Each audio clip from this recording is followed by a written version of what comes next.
Ndongeye nguhaye ikaze kuri Actu Sport TV. Ni muri kumwe na rero na Aldeje Rutura ukomeje kugenda akwifuriza kugira amahoro, umugisha, impagarike ndetse n'ubugingo. Reka rero twite cyane ni ibiri kugenda bivugwa muri shampiyona yacu y'u Rwanda. Tujye kunyuramo ku gihembo cyabashe kuba cyahabwa Muhire Keve ndetse na Samu Karenzi. Reka rero twite cyane, turaza kuba rero tugera ku madeni ya miliyoni saga 400 ari muri equipe ya Kiyovu Sports. Nayo turaza kuba tuyarenga, tujye kubivugwa ku banyamahanga bagomba kuba biyongera muri shampiyona yacu y'u Rwanda, aho amakipe nka APR ndetse na Police FC ziri kugenda zirira zibogoza zivuga ziti abanyamahanga bamubongere nyabuna cyangwa se muduhe umwanzuro vuba kugira ngo dukine match ya Super Cup tumeze neza cyane. Ndaza kuba nyarukira ku mugabane w'i Burayi dusubiramo match ziri bugize kugenda ziba nka match ya equipe. Nka match ya equipe rero iraza kuba ihuza RB Leipzig na Paris Saint-Germain ku isaha 12. Match iraza kuba ihuza Tottenham na Bayern Munich ku isaha 12:30 ndetse na match nyamukuru ya Super Cup yari mu gihugu cy'Ubwongereza. Equipe ya Manchester United iraza kuba ihanganiyemo na equipe ya Manchester City zahuye kuri finali ya League Cup rero cyangwa se y'igikombe cy'igihugu. Rero nibyo byose turaza kujya tugenda tubagezaho. Rero kanda subscribe kugira ngo ukonfaminge ko uri umwe mubo tugenda duhana amakuru umunsi ku wundi. Iyi ni Actu Sport TV ikomeje kugenda ikugezaho amwe mu makuru y'imikino agiye agezweho muri rusange, ndetse tugenda tukugezaho n'amadetail utagiye umenya nk'abakinnyi baba baragiye binjira mu equipe yahariya ku mugabane w'i Burayi ndetse n'abakinnyi bateganya kwinjira. Byose uzajya ubyumva hano kuri Actu Sport TV. Reka rero nkwifurize ishya ndetse n'ihirwe hano iwacu. Urisanga kandi ugomba kuba umwe mu bacu kugira ngo ugende umenya amakuru y'imikino agiye atandukanye kugenda avugwa hirya no hino ku migabane 5 igize uyu mubumbe dutuye. Reka rero nguhe ikaze. Reka rero duhere kuri Muhire Keve rero, umukinnyi wahize abandi ndetse na Samu Karenzi nk'umunyamakuru wagiye ahiga abandi. Ni rero Canisius Kagabo dukomeza kugenda duha credit nk'umunyamakuru ukomeza kugenda agera ku makuru meza kandi yizewe. Rero Muhire Keve wa Rayon Sport yahigitse Ruboneka wa Jean Bosco, nawe udafite byinshi yakoze.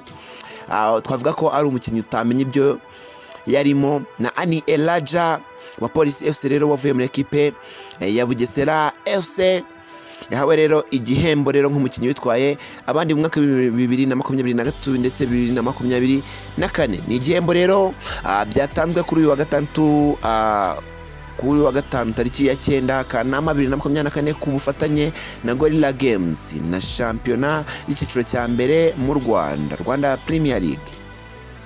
Ibi bihembo bikaba byatanzwe hahembwe intoranywa muri intoranywa zahize abandi muri shampiyona y'u Rwanda 2023-2024 mu byiciro bitandukanye. Muri rusange shampiyona y'icyiciro cya mbere mu Rwanda na Gorilla Games bazahemba ibyiciro 17 cyangwa se bahembye ibyiciro 17 barimo abatoza, abakinnyi n'abanyamakuru bahize abandi mu mwaka w'imikino 2023-2024, tutibagiwe n'ibiganiro by'imikino byagiye bihiga ibindi. Gutora byakorewe kuri website ya Gorilla Games aho amajwi yari afite yari 10%. Ku mbuga nkoranyambaga Rwanda Premier League na Gorilla Games nayo yari 10%, mu gihe akanama nkemurampaka kari gafite 80%. Rero abatsinze ibitego byinshi aho nta matora yabaye kuko Ani Elijah wakiniraga equipe ya Bugesera FC ubu akaba ari umukinnyi wa APR FC na Victor Mbawoma bombi batsinze ibitego 15 muri shampiyona, akaba ari nabo batsinze ibitego byinshi. Buri umwe rero yahawe igikombe, ariko igikombe cya miliyoni 3 z'amafaranga y'u Rwanda bagigabanye, umwe ahabwa miliyoni n'igice n'undi miliyoni n'igice.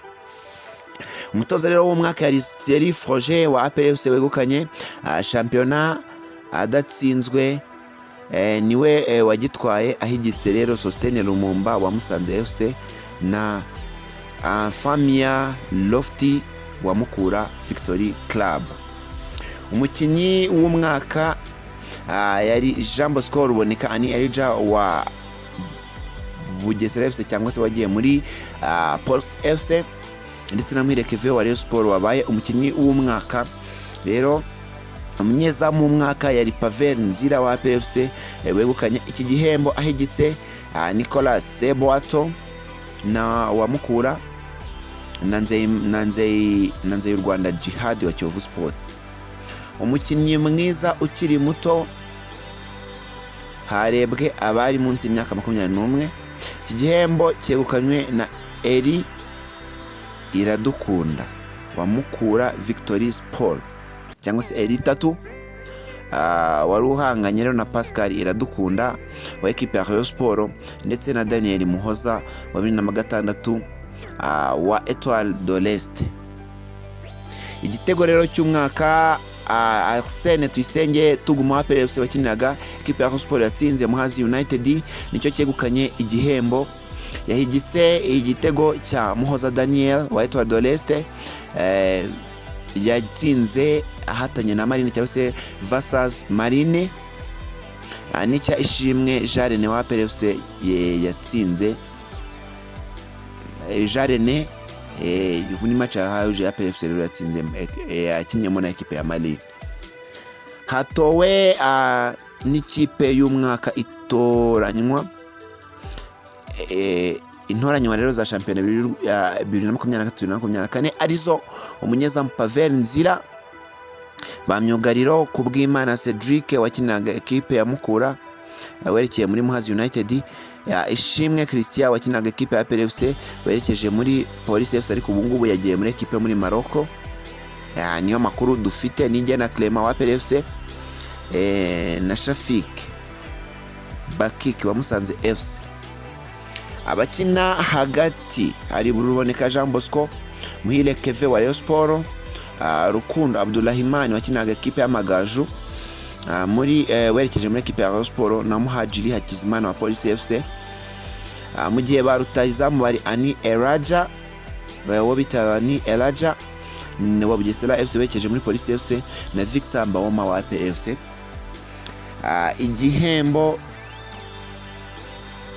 cy'umusifuzi w'umwaka yatoranyijwe na komisiyo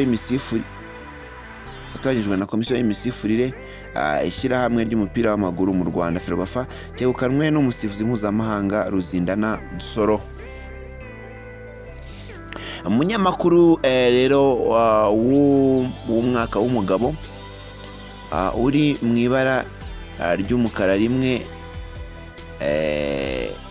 uri mu ibara ry'umukara niwe watsinze, wahize abandi abo bari rero muri ibara risanzwe cyangwa se batari muri body. Rero Sam Karenzo wa Fine FM niwe munyamakuru wahigitse Le Rigani Rugaju, Ephraim Kailanga w'Ishusho TV, Claude Hitimana wa Radio TV 10, Amen Yibizi wakoreraga Fine FM ariko ubu ngubu uri kwikorera ku giti cye kuri channel ye ya Amen Yibizi Empire, witwa Thierry Kayishema wa RBA, Jalik Mfresh wa BNB Kigali FM, Rugangura Axel wa RBA. Rero umunyamakuru w'umwaka w'umugore yari Rigoga Russo wahigitse Adelaide Ishimwe wa Radio TV 10. Ikiganiro cya radio cy'umwaka n'urubuga rw'imikino rwa RBA rwahigitse urukiko rwa Radio 10, urukiko rw'ubujurire rwa Fine FM, ndetse na Sport Plateau ya BNB Kigali FM.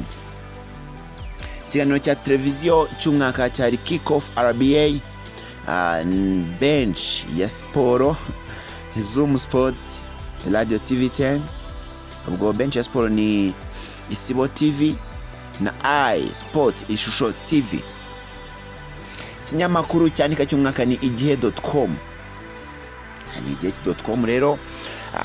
Reka rero twigarukiye kuri RBA.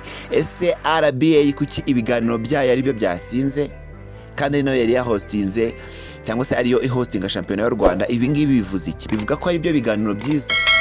Kanguye urugero nk'ikiganiro cyitwa Kick-Off. Ikiganiro cyitwa Kick-Off ese kirusha bench ya sport yo kwisiba? Ibi ngibi reka tubyanalize. Kirusha Zoom Sport yo kuri TV10, kirusha iSport. Tugendeye ku bantu bakora bino bigeno na professionalism ndetse n'uburyo batangamo amakuru, iki kiganiro nta kabuza nicyo cyagomba kuba cyatsinze iri rushanwa. Reka rero twite cyane ku bukene busaga miliyoni 400 perezida wa Kiyovu yakomeje kugenda avuga ati nizo twagiye duhura nazo. Uyu muyobozi ni umuyobozi afashe kipe ya Kiyovu iri mu madeni y'urusorongo uwo murabyibuka yuko uyu David yagiyeho muri Gicurasi, yaje rero asimbura ubuyobozi bwahiritswe bwa Juvenal Mvukiyehe. Muribuka ko Juvenal Mvukiyehe yitabiriye inama bamwe bamusubizayo ngo ntago ari umunyamuryango kuko yagiye gushinga indi ekipe ndetse bamwirukana nabi. Ibyo ngibyo ni ibintu muzi. Ese uyu muyobozi urusongo rwa miliyoni isaga 400 araza kuzivamo ate? David yakomeje kugenda avuga ko yatangiye kuba hafi ekipe guhera muri Kanama 2023, gusa yaje gutorerwa kuba umuyobozi wa Kiyovu Sport Gicurasi 2024. Yatangiye abaza abakunzi b'iyi kipe aho baba kuko babuze hafi y'ikipe bihebeye. Akomeje kugenda agira ati nkibaza abayovu murihe, abayovu mubahe, ubundi kera iki cyumba cyabaga cyuzuye. Ibi ngibi rero yakomeje kugenda rero abivuga abaza abayovu ahantu bari. Yakomeje avuga ko yageze ku buyobozi asanga ekipe yugarijwe n'amadeni menshi agera kuri miliyoni 450. Ibi ngibi rero ni bimwe mu bintu biri gukomeza kugenda bizonga abayovu bari kugenda bashinjwa imyenda. Muri iyo myenda harimo ibirego 8 muri FIFA bya miliyoni 136. Ibi ngibi rero ni bimwe mu byugarije Kiyovu. Yasinyishe Sugira, asinyisha Cedric. Ese iyi ekipe ni ekipe irimo iragana he? Ese ni ekipe irimo irava he irajya he? Ese ni ekipe izabyikuramo? Buraza kugenda muri comment umbwira ese Kiyovu ni ekipe iraza kuba yikura muri ibi ngibi? Reka rero turagenda tubikurikirana tugenda tubabwira eske ubundi Kiyovu ni ekipe ifite ubushobozi bwo kwikura muri iyi myenda abafana bayo cyangwa se abakunzi bayo badakomeje kugenda bayiba hafi ngo bayitere ingabo mu bitugu bayisigasire? Ese shampiyona y'u Rwanda iragana he ekipe ya Kiyovu iri mu bukene bungana gutyo? Reka rero nanone twite cyane ese ko abanyamahanga bakomeje kugenda baba imbogamizi. Abanyamahanga Rwanda Premier League yasabye ngo babe 8 mu kibuga ari 11 kuri bande touche. Kuki Ferwafa ikomeza kugenda yitambika naho byabihuriye na buno bukene buri kugenda busigara mu ekipe ari kugenda agura abanyamahanga benshi atazashobora kuba yahemba? Ese ntaho bihuriye? Ahangaha Rwanda Premier League ya propose ibyo ngibyo kugira ngo shampiyona y'u Rwanda igende igaragaza uburyohe. Bwa buryohe igaragaje na spectacle abafana baruke ku bibuga batanga amafaranga bashyikira ama ekipe yabo kubera ko iri kugenda igura abakinnyi byibuza barushe karite abanyarwanda bari hano mu Rwanda.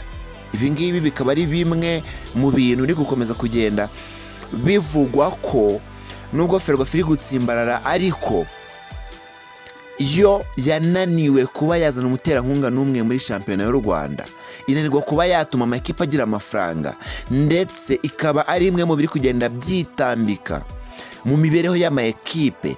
Nk'ekipe ya Mukura yari yateguye match kuri iyi saa 9 na ekipe ya Rayon Sport itaragiye ivugwaho rumwe. Ese kuki Ferwafa iri kugenda yitambika mu makipe kandi itagira nta kintu na kimwe iyahereza ngo amakipe abashe kuba yagira ubushobozi buhamye?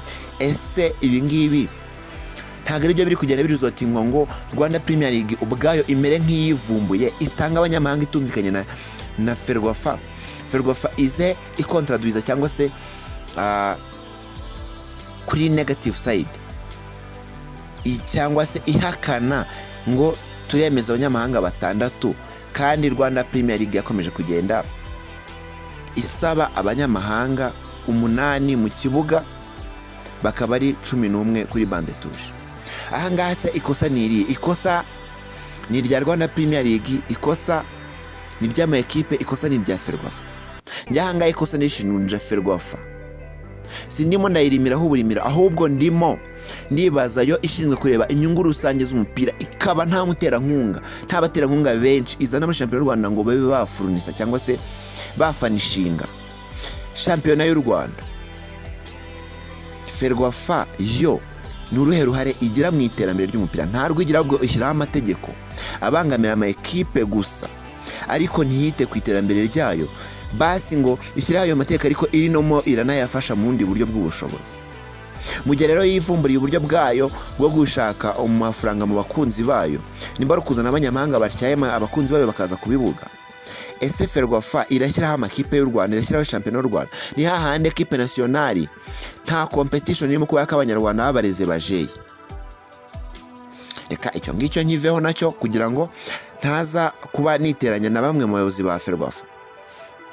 Ni nyarukire cyane kuri match iri buze kuba ihuza equipe ya Police FC. Ese mu mikino iheruka ndetse mu bigwi biheruka, muribuka ko equipe ya Police FC kwirushanwa ry'igikombe cy'amahoro ariyo yakuyemo APR FC igera kuri finali, ihura na Bugesera FC yakuyemo equipe ya Rayon Sport. Cyo ngibyo murabyibuka. Ese equipe ya Police muri match zo muri shampiyona yitwaye ite kuri equipe ya APR FC? Ni equipe itarabashije kuba yakwitwara neza, ariko muri shampiyona ubushize yagaragaje ko hari ikintu yakora, ndetse no mu gikombe cy'amahoro ikuramo equipe ya APR FC. Ibyo ngibyo murabizi. Ndetse ihura na equipe ya Bugesera yakuyemo equipe ya Rayon Sport ibasha kuba yayitsinda.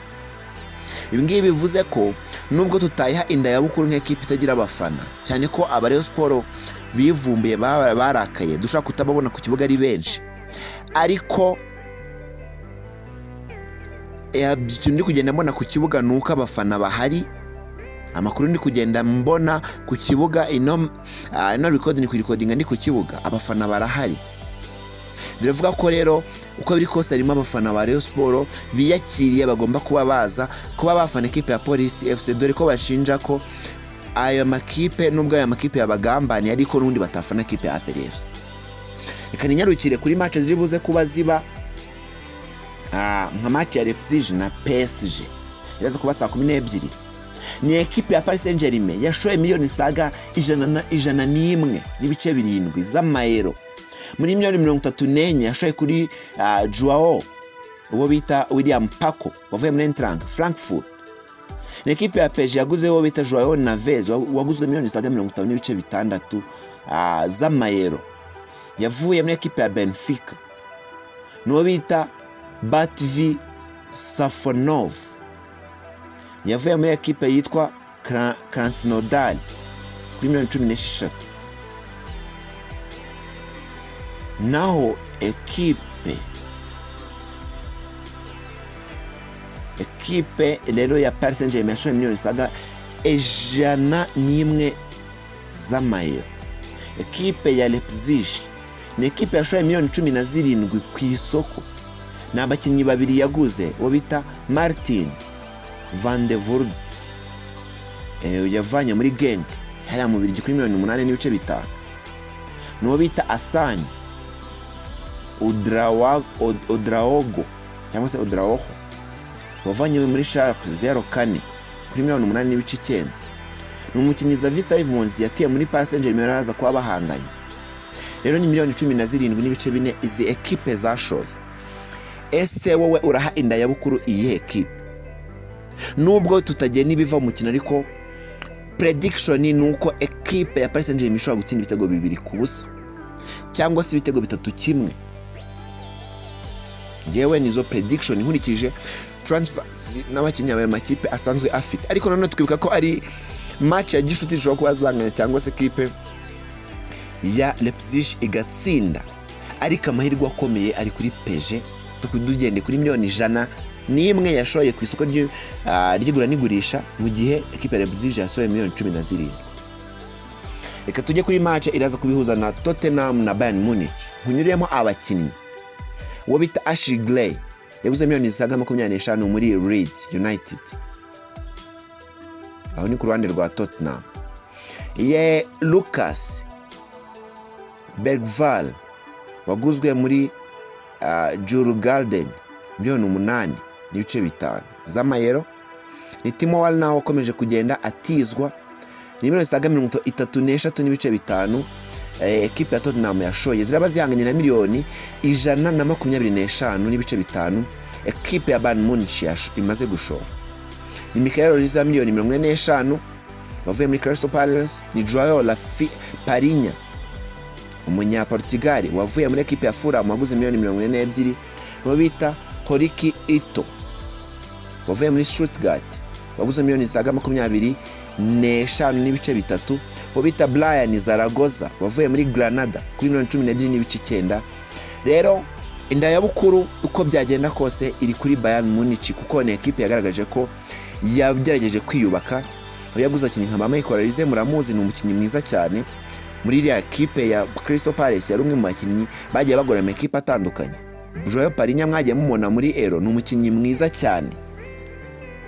Uyu yakuza cyangwa se Yapani ni umwe mu bakinnyi bagaragaje ubuhanga muri iriya shampiyona ya Bundesliga ya Germany. Rero indabukuru iri kuri Bayern Munich. Reka tunyaruke kuri match iri buze kuba ihuje Manchester United ndetse na Man City. Ni Man U yashoye 48,7 z'amayero kuri Man City yashoye 30,8. Ni Yoro Leni wavuye muri equipe ya Lille cyangwa se Lille yabashe kuba atangwa 52,2 z'amayero. Ni Joshua Zirkzee ubashe kuba ava muri Bologna kuri 36,5 z'amayero. N'uwo bita Don Van de Beek wakomeje kuba yatizwa rero na Eintracht Frankfurt. Yabashe kuba rero ava muri Eintracht Frankfurt, rero inguzanyo irangira. Ni equipe ya Manchester United iri kuri 88 imaze kuba itanga ku isoko ry'igura n'igurisha ku mwana w'abakinnyi babiri nakubwiye. Ikaba rero iraba ihanganye na Manchester yaguze umukinnyi umwe witwa Savinho wavuye muri Troyes yari mu gihugu cy'Ubufaransa kuri 8. Ariko ni equipe ya Manchester United. Na equipe ya Manchester United muri shampiyona y'ubushize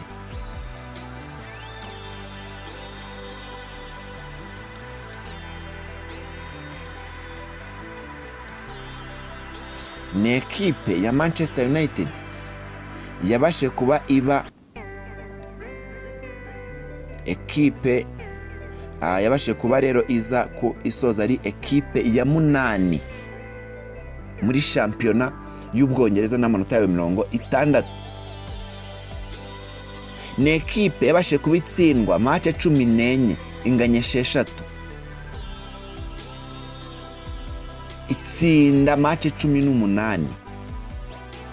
ni ekipe iguza abakinnyi babiri, Joshua Zirkzee. Ni ekipe iguza abakinnyi babiri, Joshua Zirkzee na Yolo Leni, ariko yabaye ya munani. Ni ekipe ya reinforcing ekipe yabaye ya munani yaguza abakinnyi babiri wa $52,000 na $36,000. Ni ekipe yabaye ya mbere iyirusha amanota. Reka nkubwira amanota yirushaga, ifite amanota 91 kuri Manchester United, ifite amanota 30, irusha amanota 31. Ese inda yabukuru tuye ekipe ya Manchester United yatsinze match finali ya League Cup cyangwa se igikombe twita igikombe cy'igihugu. Ese ino Community Shield ubundi vuze iki kuri ekipe ya Manchester City ku buryo iraza kubihanganya na Man. Ekipe ya Manchester United nubwo yatsinze kuri match yayikarifiye muri Europa League, murabyuka ko ubu ngubu yikarifiye muri Europa League, yo na Tottenham nizo zirimo. Ekipe ya Chelsea izakina ekipe ya Conference League. Nibuka ko ari ekipe muri match eshanu ziheruka yatsinzemo 2, inganye 2, itsindwamo 1 muri shampiyona y'igihugu. Ariko match iheruka kuba yakina ifite ikintu ivuze y'igikombe cy'igihugu yabashe kuba yayitsinda, yabashe kuba rero yayitsinda ekipe ya Manchester City itwara igikombe. Ariko nanone kuri ubu ngubu nka ekipe ya Manchester City iri gukina match yitegure kuba yagaruka muri Premier League iryana, simpamya ko iraza kuba ikina ijenjetse kuri ekipe ya Manchester United yatwetse ko ekipe idakomeye. Ni ekipe itaragurisha umukinnyi n'umwe, ahubwo muri bano bakinnyi bakina muri ekipe yayo ikina Premier League nta mukinnyi n'umwe urayivamo. Mu gihe ekipe ya Manchester United bayitwa ba Rafael Varane bamaze kuba bagenda. Reka rero nkubwire ko ekipe ya Manchester City kuri uyu munsi iraza kuba itsinda ekipe ya Manchester United, ishobora kubitsinda ibitego 2-0 cyangwa se 2-1. Prediction ziri aho hagati 2-0 cyangwa se 2-1 cya Manchester United. Reka rero nkwifurize gukomeza kugenda umererwa neza aho uri hose, Imana ikomeze kugenda ikugwiriza ibyiza. Reka nkwifurize gukomeza rero kugira amahoro wowe n'umuryango wawe muri rusange.